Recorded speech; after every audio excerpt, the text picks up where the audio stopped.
Namaskar. Today we will discuss about regenerative Joule Kelvin or Joule Thomson cooling.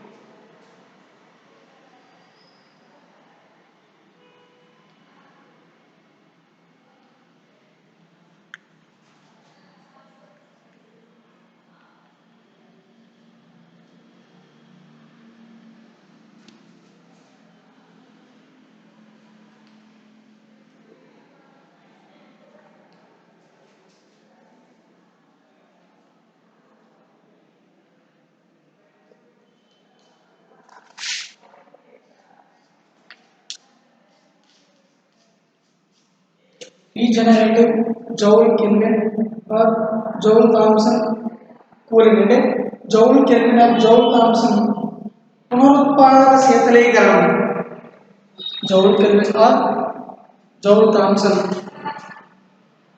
పునరుత్పాదక శీతలీకరణ okay పునరుత్పాదక శీతలీకరణ so నార్మల్గా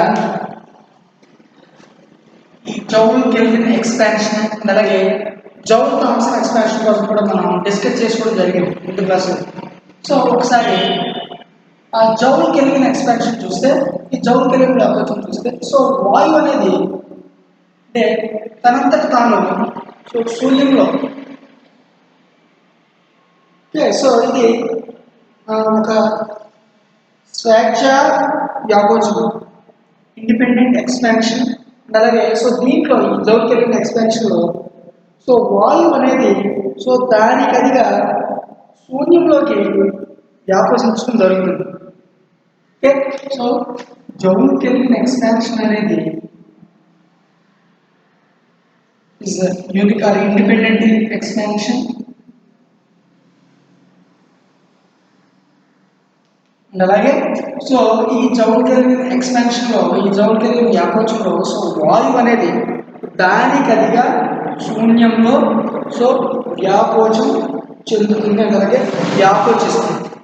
ఓకే బట్ ఈ జౌల్ థామ్సన్ ఎక్స్పాన్షన్లో చూస్తే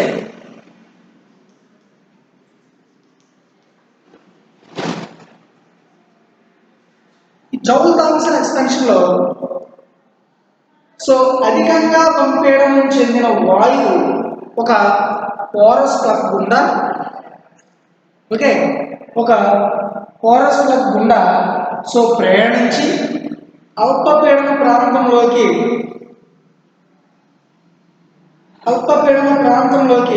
సో ప్రయాణించేటట్లు దీన్ని చేస్తారు. సో ఎందుకంటే ఇక్కడ joule kelvin effect joule Kelvin expansion అనేది ఇండిపెండెంట్గా ఉంటుంది, దానికదిగా సొంతంగా శూన్యంలో వ్యాపించేస్తుంది. కానీ ఈ జౌల్ థామ్సన్ ఎఫెక్ట్ అలాగా సారీ ఈ జౌల్ థామ్సన్ ఎక్స్పాన్షన్ ఈ జౌల్ థామ్సన్ వ్యాకోచం అలాగా.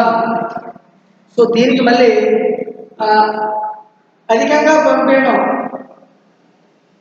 చెందిన వాయువు ఒక పోరస్ ప్లగ్ గుండా ప్రయాణించి సో అల్పపీడన ప్రాంతంలోకి ప్రయాణించేటట్లు దీంట్లో చేయడం జరుగుతుంది.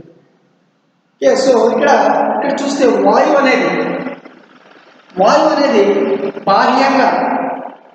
బాహ్యంగా పనిచేయదు అండ్ అలాగే సో ఉష్ణ వినియోగం కూడా ఏది ఉండదు, ఏది జరగదు ఈ జౌల్ కెల్విన్ ఎక్స్పాన్షన్. అదే జౌల్ థామ్సన్ ఎక్స్పాన్షన్లో చూస్తే సో వాయువు అనేది బాహ్యంగా పనిచేస్తుంది జౌల్ థామ్సన్ ఎక్స్పాన్షన్లో. వాయువు అనేది బాహ్యంగా పని చేయదు joule Kelvin expansion. Okay so బాహ్యంగా పనిచేస్తుంది అండ్ అలాగే సో ఆంతరికంగా పని జరుగుతుంది. ఆంతరికంగా కూడా ఈ జౌల్ థామ్సన్ ఎక్స్పాన్షన్లో వర్క్ అనేది సో పని అనేది జరుగుతుంది.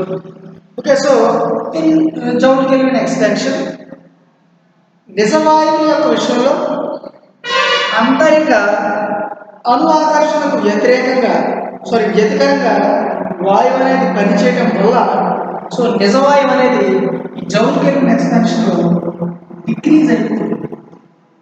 ఇట్ మీన్స్ కూలింగ్ అయిపోతుంది, చల్లబడిపోతుంది.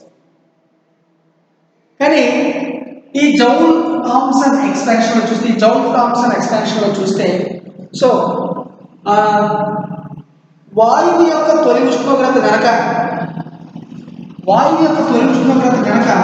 T అనేది దీని యొక్క విలోమాన ఉష్ణోగ్రత కంటే ఎక్కువగా ఉంటే వాయువు యొక్క తొలి ఉష్ణోగ్రత దాని యొక్క విలోమాన ఉష్ణోగ్రత కంటే ఎక్కువగా ఉంటే సో అది ఏమవుతుంది అంటే గ్యాప్ వచ్చిన తర్వాత ఆ వాయువు అనేది ఈ ఎక్స్పాన్షన్ తర్వాత సో దాని వాయువు అనేది వేడెక్కిపోతుంది. సో అలాగే ఈ తొలి ఉష్ణోగ్రత ఈ వాయువు యొక్క తొలి ఉష్ణోగ్రత ఈ వ్యాకోచంలో జౌల్ థామ్సన్ ఎక్స్పాన్షన్లో వాయువు యొక్క తొలి ఉష్ణోగ్రత కనుక దాని యొక్క విలోమాన ఉష్ణోగ్రత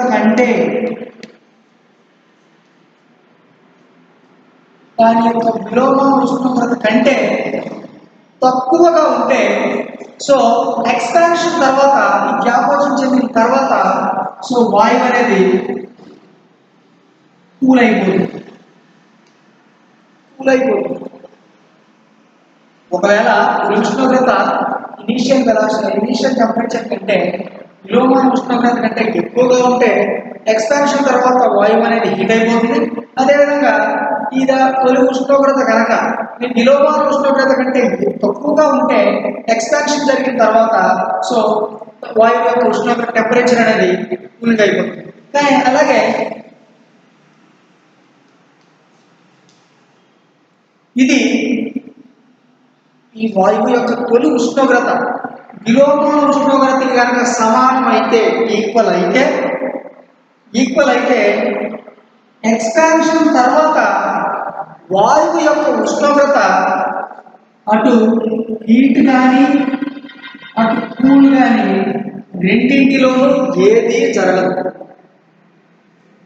దీని యొక్క టెంపరేచర్ తొలి ఉష్ణోగ్రత అనేది ఇనీషియల్ టెంపరేచర్ అనేది సో విలోమాన టెంపరేచర్కి సమానంగా కనుక ఉంటే సో ఎక్స్పాన్షన్ తర్వాత వాయువు యొక్క టెంపరేచర్ అనేది వాయువు యొక్క ఉష్ణోగ్రత అనేది అటు పెరగటం కానీ అటు వేడెక్కడం కానీ ఇటు చల్లబడటం కానీ రెండింటిలోనూ ఏది జరగదు.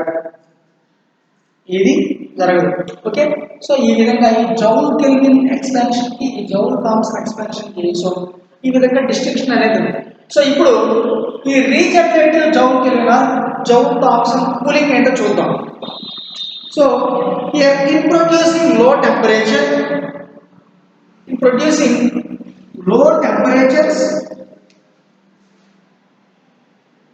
the first step is to liquefy air.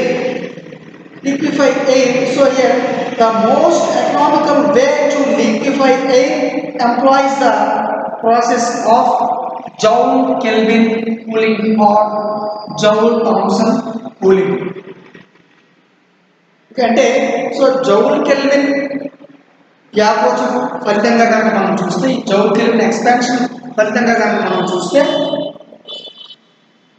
So వాయువు అనేది చల్లబడి ఉష్ణోగ్రత అనేది తగ్గుతుంది.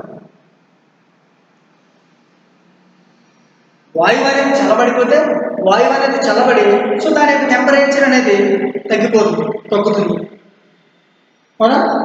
సో అయితే ఈ ఉష్ణోగ్రతలోనే తగ్గడం చాలా స్వల్పంగా ఉంటుంది.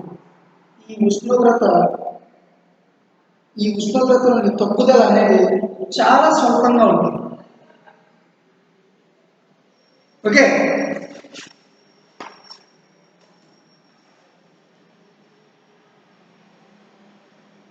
సో కానీ ఒకసారి ఈ జౌల్ కెల్విన్ ఎక్స్పాన్షన్ ద్వారా సో కొంత చల్లబడిన వాయువుని అందులో కొంత భాగం వెనకకు పంపి సో దానిని ఉపయోగించి సో వాయువుని మరికొంచెం కూడా చల్లబరచవచ్చు. అంటే సో అనగా ఇక్కడ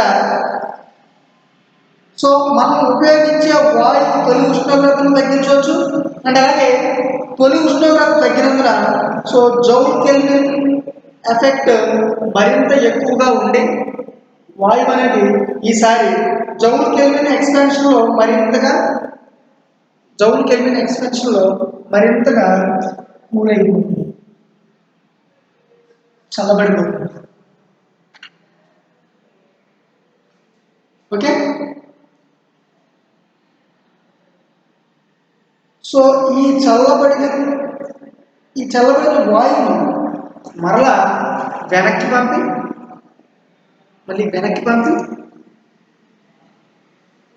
సో తొలి ఉష్ణోగ్రతను మరింతగా తగ్గించవచ్చు.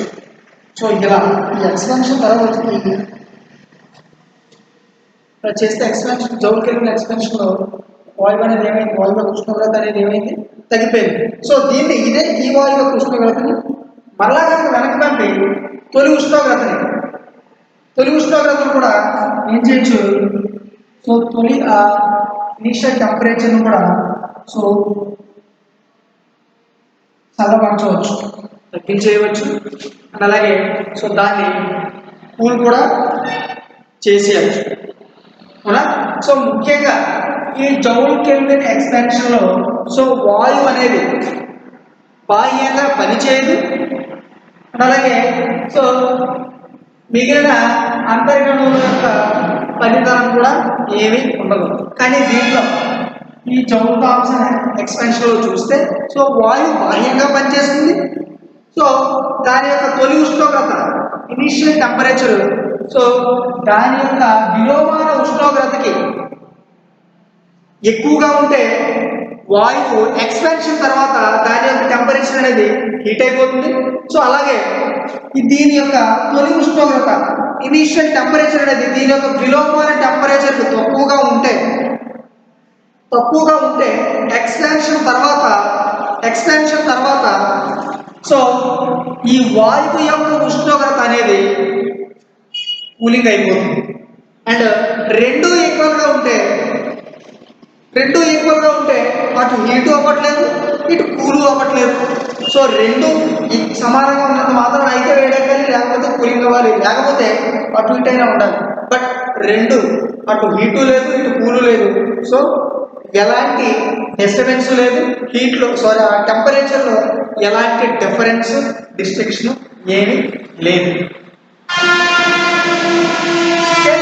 సో అయితే ఇక్కడ సో ఈ విధంగా శీతలీకరణ ప్రభావాన్ని 2 రెట్లు 3 రెట్లు అలాగే 4 రెట్లు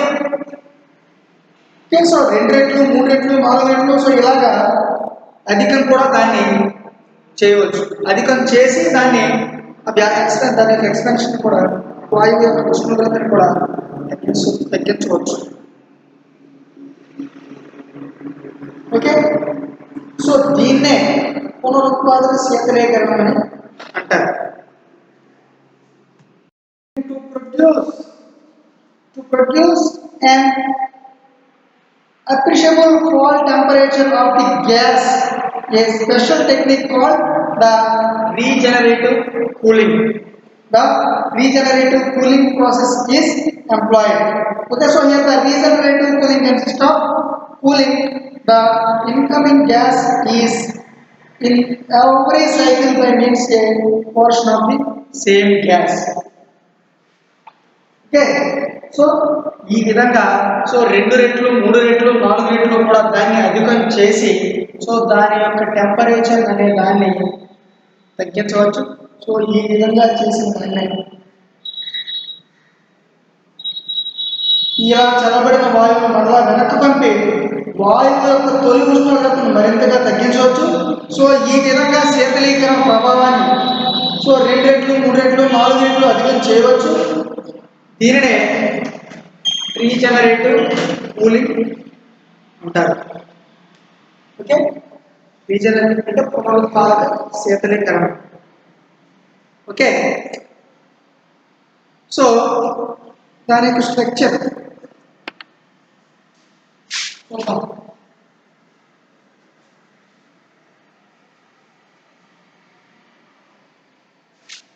సో ముఖ్యంగా జౌల్ కెల్విన్ ఎక్స్పాన్షన్ లో వాయువు అనేది ఇండిపెండెంట్ గా ఉంటుంది. ఓకే, ఇండిపెండెంట్ గానే ఉంటుంది. అండ్ అలాగే బాహ్యంగా ఎలాంటి పని జరగదు. దానితో పాటు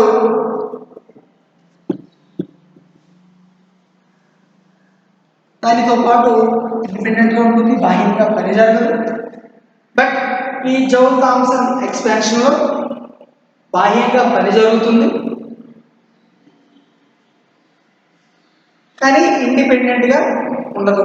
సో ఇది దానికదిగా ఈ జౌల్ కెల్విన్ ఎక్స్పాన్షన్ అనేది దానికదిగా శూన్యంలో వ్యాపించిస్తుంది. జౌల్ థామ్సన్ ఎక్స్పాన్షన్ మాత్రం ఈ జౌల్ థామ్సన్ ఎక్స్పాన్షన్ లో వాయువు అనేది సో దానికదిగా శూన్యంలోనే వ్యాపించం చెందదు. ఓకే,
సో అయితే ఇక్కడ జౌల్ కెల్విన్ వ్యాపించిన తర్వాత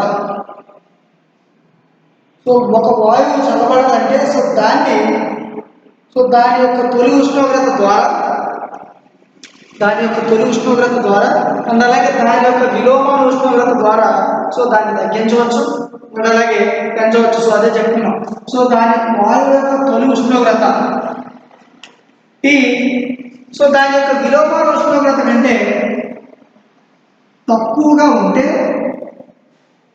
వ్యాపించిన తర్వాత సో ఈ వాయువు యొక్క ఉష్ణోగ్రత అనేది సో కూల్ అయిపోతుంది. అలాగే సో ఈ వాయువు యొక్క తొలి ఉష్ణోగ్రత కనుక ఈ వాయువు యొక్క విలోమాన ఉష్ణోగ్రత కంటే ఎక్కువగా ఉంటే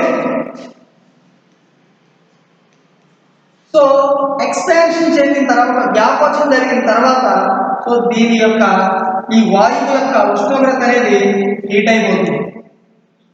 సో ముఖ్యంగా దీన్ని ఇప్పుడు చల్లబరచాలి అంటే సో వాయువు యొక్క తొలి ఉష్ణోగ్రతని కనుక సో ఈ విలోమాన ఉష్ణోగ్రత కంటే తక్కువగా తక్కువగా వచ్చేటట్టు చేస్తే సో ఆటోమేటిక్గా వాయువు యొక్క ఉష్ణోగ్రత అనేది వ్యాపించిన తర్వాత సో ఏమవుతుంది, కూలింగ్ అయిపోతుంది. లేదు రెండు సమానంగా చేస్తే అటు కూలింగ్ అవ్వదు, ఇటు హీటు అవ్వదు. సో ఈ విధంగా కొన్ని వాయువులో అయితే సో ఈ పునరుత్పాదక శీతలీకరణ సో కొన్నిసార్లు జరగడం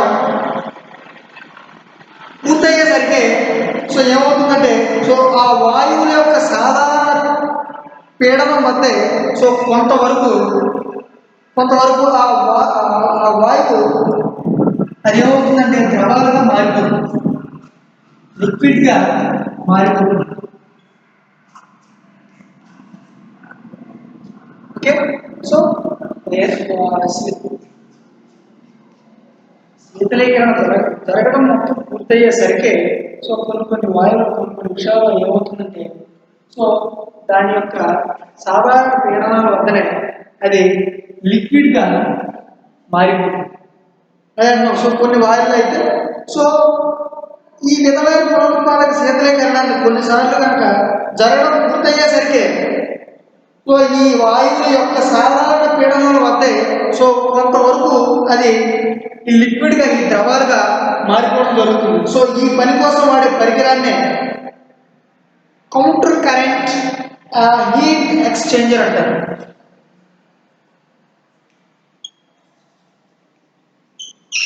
కౌంటర్ కరెంట్ హీట్ ఎక్స్చేంజర్.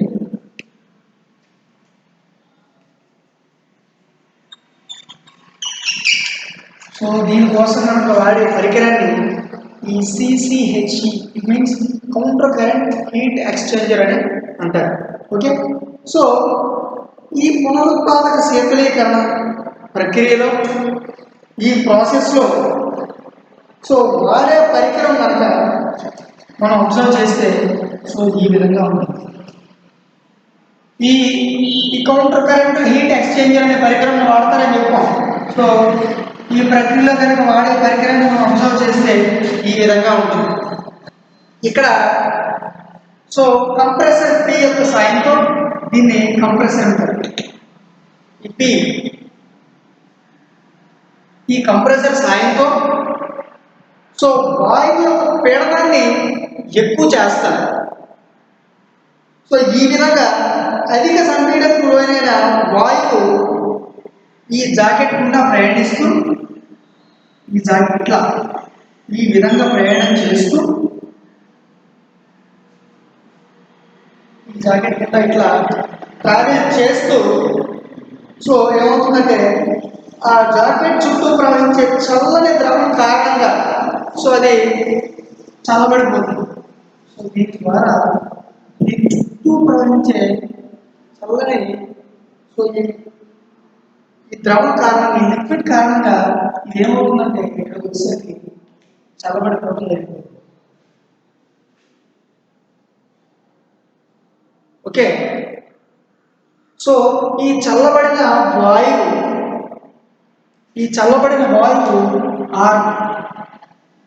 ఈ గొట్టం ద్వారా సో ఇక్కడ నుంచి ఇక్కడ వచ్చేసరికి దీని చుట్టూ ఉండే ద్రవం వల్ల ఇది చల్లబడిపోతుంది. ఇది ఈ చల్లబడిన వాయువు ఈ గొట్టం ద్వారా ఈ గొట్టం ద్వారా సో ప్రయాణించి వాల్వ్ ఇలా ట్రావెల్ చేసి ఇక్కడ వాల్వ్ B వద్ద ఈ వాల్వ్ B దగ్గర సో జౌల్ కెల్విన్ వ్యాకోచానికి జౌల్ కెల్విన్ ఎక్స్పాన్షన్కి సో ఇక్కడికి వచ్చేసరికి అది జౌల్ కెల్విన్ ఎక్స్పాన్షన్కి గురవుతుంది. ఓకే, సో ఈ విధంగా దానికి పర్యవసానంగా సో వాయువు యొక్క ఉష్ణోగ్రత అనేది పడిపోవడం జరుగుతుంది. ఇక్కడ ఆల్రెడీ దీని నుంచి వచ్చేసరికి కూల్ అయిపోతుంది. ఈ కూల్ అయితే మన ఇక్కడ వచ్చేసరికి ఎలా వచ్చి దీని దగ్గరికి వచ్చేసరికి జౌల్ కెల్విన్ ఎక్స్పాన్షన్లో మారిపోతుంది. ఆ జౌల్ కెల్విన్ ఎక్స్పాన్షన్ మారిపోయిన తర్వాత సో దానికి పర్యవసానంగా ఏమవుతుందంటే సో వాయువు యొక్క ఉష్ణోగ్రత అనేది పడిపోవడం జరుగుతుంది. సో అల్ప ఉష్ణోగ్రత చేరిన ఈ వాయువు ఈ అల్ప ఉష్ణోగ్రత చేరిన ఈ యొక్క వాయువు ఈ టీ ద్వారా మళ్ళీ ఇలా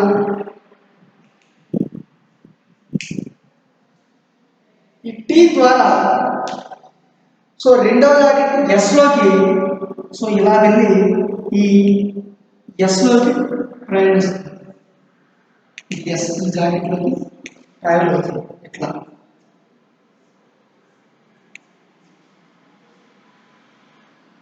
ఓకే, ఎస్లోకి ఇట్లా ట్రావెల్ అవుతుంది.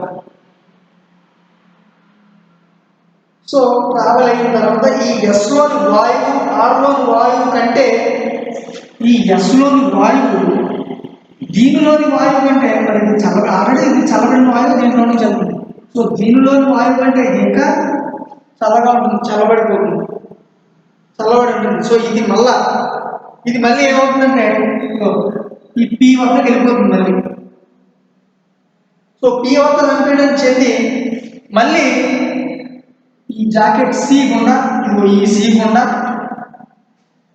మళ్ళీ చల్లబడిపోయి దీని నుంచి దీనికి వెళ్ళిపోతుంది. ఇక్కడికి వచ్చిన తర్వాత మళ్ళీ ఈ కంప్రెసర్ దగ్గర మళ్ళీ సంపీడనం చెంది ఈ జాకెట్ సి గుండా ప్రయాణించి సో ఇంకా కూల్ అయిపోతుంది. ఆల్రెడీ కూల్ అయిపోయింది, మళ్ళీ ఇక్కడికి వచ్చి మళ్ళీ కంప్రెషన్ చెంది మళ్ళీ ఇక్కడికి వెళ్ళి ఇలా ట్రావెల్ చేసేసరికి ఇంకా కూలింగ్ అనేది జరిగిపోతుంది, ఇంకా కూల్ అయిపోతుంది. ఓకే, సో తర్వాత ఈ ఆర్ గుండా ప్రయాణించి మళ్ళీ వాల్వ్ బి దగ్గరికి ప్రయాణించి సో బి దగ్గర జౌల్ కెల్విన్ ఎక్స్పెన్షన్కి గురై మరింతగా చల్లబడిపోయి మళ్ళీ టీ ద్వారా ఎస్ గుండా టీని చేరుతుంది. ఓకే, అంటే again and again cycle. So cycle లాగా ఇట్లా తిరుగుతూ ఇట్లా జరుగుతూ ఉంటుంది. అర్థమైందా? సో ముందుగా దీని దగ్గర కంప్రెషన్ దగ్గర సో దీని నుంచి ఇలా వెళ్ళి ఇక్కడికి వచ్చేసరికి చుట్టూ ఉండే ఈ ద్రవం వల్ల మొత్తానికి చల్లబడిపోయి ఇలా ఈ ఆర్ని గుండా వస్తుంది. ఇక్కడికి వచ్చేసరికి ఈ వాల్వ్ బి దగ్గరికి వచ్చేసరికి ఇంకా చల్లబడిపోయి జౌల్ కెల్విన్ వ్యాపారం చెంది ఇంకా చల్లబడిపోతుంది. ఇది చల్లబడిపోయింది మళ్ళీ దీని నుంచి ఈ టీ గుండా వెళ్ళి ఎస్ దగ్గరికి ఈ టీ గుండా వెళ్ళి ఎస్లో ప్రయాణిస్తుంది. ఈ ఎస్లో ప్రయాణించిన వాయువు ఈ ఆర్లో ప్రయాణించే వాయువు కంటే ఇంకా చల్లగా ఉంటుంది. సో ఇది మళ్ళీ ఈ ఎస్ నుంచి పీకి వెళ్తుంది, ఈ పీ నుంచి మళ్ళీ ఈ సి జాకెట్ సిలోకి వెళ్తుంది, ఇక్కడ ఇంకా కూల్ అయిపోతుంది. అలా వచ్చి మళ్ళీ ఆర్ గుండా వస్తుంది, ఆర్ గుండా వచ్చి మళ్ళీ బి వద్ద మరింతగా చల్లబడిపోతుంది. ఓకే, సో ఈ విధంగా పదే పదే అనేక సార్లు జౌల్ కెల్విన్ ఎక్స్పాన్షన్కి గురవటం వల్ల పదే సార్లు ఈ జౌల్ కెల్విన్ ఎక్స్పాన్షన్కి సో గురవటం వలన సో ఈ వ్యాపోచనం చెందడం వల్ల వాయువు అనేది అత్యధికంగా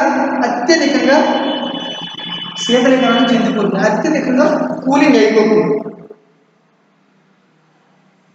సో ఇదే పునరుత్పాదక శీతలీకరణ. సో దీన్నే ఈ పునరుత్పాదక శీతలీకరణ అంటారంటే రీజనరేటివ్ కూలింగ్ అని అంటారు. ఓకే, సో ఈ ప్రక్రియ కొన్నిసార్లు పూర్తయ్యేసరికి వాయువు కాస్త ద్రవంగా మారి ఈ డేనార్ ఫ్లాస్క్ డీలోకి చేస్తారు. ఈ డేనార్ ఫ్లాస్క్ కొన్నిసార్లు ఏమవుతుందంటే సో అత్యంత ఫర్ ఎగ్జాంపుల్ మీరు రిఫ్రిజిరేటర్ చూడండి, ఓవర్ఫుల్ అయిపోయినప్పుడు గడ్డ కట్టేస్తుంది. అది ఒకసారి గడ్డ కట్టిపోయి కరిగిపోయి ఏమవుతుందంటే ఐస్ అనేది గడ్డ కట్టిపోయి కరిగిపోయి వాటర్ డ్రాప్స్ అనేవి లిక్విడ్ గడ్డ కట్టిన ఐస్ అనేది లిక్విడ్ లాగా మారిపోతుంది. ఇది అలాగే అవుతుంది. బాగా కూలింగ్ అయిపోయిన తర్వాత అనేక రకాల రొటేషన్ సైకిల్ జరుగుతూ ఉండగా సో బాగా కూలింగ్ అయిపోతే ఆ కూలింగ్ అయిపోయింది కొన్నిసార్లు ఏమవుతుందంటే సో లిక్విడ్గా మారిపోయి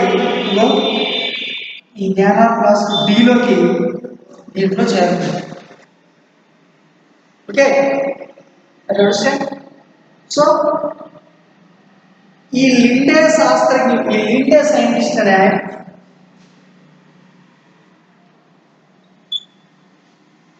లిండే అనే ఒక సైంటిస్ట్ సో ఈ యొక్క విధానాన్ని అనుసరించి గాలి అనేది ద్రవీకరించడంలో సో విజయాన్ని సాధించడం జరిగింది.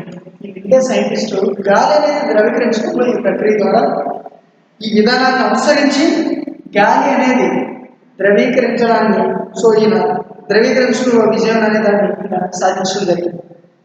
సో ఈ బీవార్ శాస్త్రజ్ఞుడు అనేవాడు. ఈ బీవార్ శాస్త్రజ్ఞుడు హైడ్రోజన్ను ఈ లిండే గాలి దీన్ని అనుసరించి గాలి ద్రవీకరించడంలో విజయం సాధించాడు. అలాగే డీవర్ ఇంకొక ఆయన ఉన్నాడు, డీవర్ అనే ఆయన సో హైడ్రోజన్ని ద్రవీకరించడానికి క్యామర్లిన్ యానన్ శాస్త్రజ్ఞుడు క్యామర్లిన్ అనే ఆయన సో హీలియంని ద్రవీకరించడంలోనూ ఈ విధానాన్ని అనుసరించడం జరిగింది. సో ఈ విధంగా పునరుత్పాదక శీతలీకరణం అనేది ఈ విధంగా ఉంటుంది. ఈ పరికరం ద్వారా పనిచేస్తుంది. ఓకే, సో దీన్నే counter current heating exchanger. So దీన్ని అనుసరించి లిండే అని ఆయన, డీవర్ అని ఆయన, క్యామర్లిన్ అని ఆయన సో ఒక ఆయన ఈ లిండే అని ఆయన దీన్ని అనుసరించి సో గాలిని ద్రవీకరించడంలో విజయం సాధిస్తే సో డీవర్ అనే ఆయన సో ఆక్సిజన్ ద్రవీకరించడంలో దీన్ని అనుసరించి ఆయన వర్క్ చేయడం జరిగింది. అండ్ అలాగే క్యామర్లిన్ అనే ఆయన సో హీలియంని ద్రవీకరించడానికి దీన్ని అనుసరించి సో ఆయన కూడా వర్క్ చేయడం జరిగింది. అండ్ అలాగే దాంట్లో వీళ్ళు విజయాన్ని సాధించడం కూడా జరిగింది. Okay, so here this is about the regenerative cooling, Joule Kelvin or Joule Thomson regenerative cooling. Okay, next